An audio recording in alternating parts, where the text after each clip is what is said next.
രാഹുൽ മാങ്കൂട്ടം ഇവിടെ ഒരു verbal diarrhoea കാഴ്ചവെക്കുകയുണ്ടായി. മനസ്സിന് പിരിമുറുക്കുണ്ടാവും, വിഭ്രാന്തി ഉണ്ടാവും. അംഗം രാഹുൽ മാക്കൂട്ടത്തിൽ പറ്റി വളരെ മോശമായ ഒരു പരാമർശമാണ് നടത്തിയത്. എന്റെ മകന്റെ പ്രായമുള്ളവർക്ക് ഇങ്ങനെയൊക്കെ പറയാമെങ്കിൽ പിന്നെ എനിക്കും പറയാം കേട്ടോ. വീട്ടുകാര് നിന്നിങ്ങോട്ട് അയച്ചത് ബഹുമാനപ്പെട്ട മിനിസ്റ്റർ, പ്രതിപക്ഷാംഗങ്ങൾ 3 പേര് സംസാരിച്ചതിനെ കുറിച്ച് പറഞ്ഞത് രോദനം ഉയർന്നു എന്നാണ് പറഞ്ഞത്. രോദനം അസംബ്ലിയിൽ വന്ന് സംസാരിക്കുന്നത് രോദനമാണോ? ഈ ഉമ്മർത്ത് ഇങ്ങനെ ഇരുന്ന് 4 നേരം സുഖഭക്ഷണവും കഴിച്ച് ജീവിതം തള്ളി നീക്കിയാല് അതൊന്നും മനസ്സിലാവില്ല. ഇത് ഒരു കാരണവശാലും അനുവദിക്കാൻ പറ്റില്ല. നിങ്ങൾ പിൻവലിക്കണം, ആ പ്രസ്താവന പിൻവലിക്കണം. നീ പൊക്കോ, ഞാൻ പോക്കാം. എന്നെ കുറിച്ച് എന്റെ മകന്റെ പ്രായമുള്ളവർക്ക് ഇങ്ങനെയൊക്കെ പറയാമെങ്കിൽ പിന്നെ എനിക്കും പറയാം കേട്ടോ.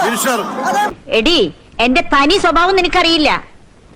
ഞാൻ നിന്നെക്കാളും വളരെ വളരെ മോശാടി. ഞാൻ കാനഡയിൽ പോയി കുറച്ച് സ്റ്റാൻഡേർഡായി പോയത് കൊണ്ടാ നിന്റെ മുമ്പിൽ നീറ്റായത്. നാലാം കിട കുശുമ്പും നുണയും കൂട്ടിച്ചേർത്താണ് ഇവിടെ പ്രസംഗിച്ചത്. നാലാം കിട കുശുമ്പും നുണയും കൂട്ടിച്ചേർത്താണ് പ്രസംഗിച്ചത്.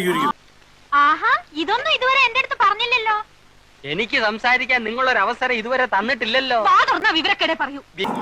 ഉന്നത വിദ്യാഭ്യാസ വകുപ്പ് മന്ത്രി വളരെ അപകീർത്തിപ്പെടുത്തിക്കൊണ്ടാണ് സംസാരിച്ചത്. ഒരു മനുഷ്യനെ അവിടെ തിരുത്തിട്ടുണ്ടല്ലോ വിദ്യാഭ്യാസ ഈ വർത്തമാനം ഇത് സഭാരേഖകളിൽ നിന്ന് നീക്കം ചെയ്യണം എന്ന് ഞങ്ങൾ വീണ്ടും ചെയറിനോട് ആവശ്യപ്പെടുകയാണ്. ഈ തള്ളയുടെ ധിക്കാരം അവസാനിപ്പിക്കാതെ നമുക്ക് ഇവിടെ സ്വൈരായി ജീവിക്കാൻ പറ്റില്ല. ഇവര് നേരത്തെ മൈക്കില്ലാതെ സംസാരിച്ചത് രാഹുൽ മാങ്കൂട്ടത്തിൽ സംസാരിക്കുമ്പോൾ മൈക്കില്ലാതെ പറഞ്ഞത് പോടെ ചെറുക്കാന്നാണ് പറഞ്ഞത്. ഈ മന്ത്രി നിങ്ങൾ ആ സ്ഥാനത്തിരിക്കാൻ നിങ്ങളെ യോഗ്യത.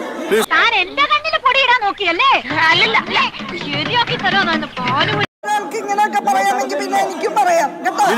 അത് വേറെ ആളെ നോക്കിയാൽ മതി. വിവരില്ലാണ്ട് ഓരോന്ന് പറയണതാ സാർ. വാത്തൂറ്റല് അതിനാണ് വെർബൽ ഡയറിയ.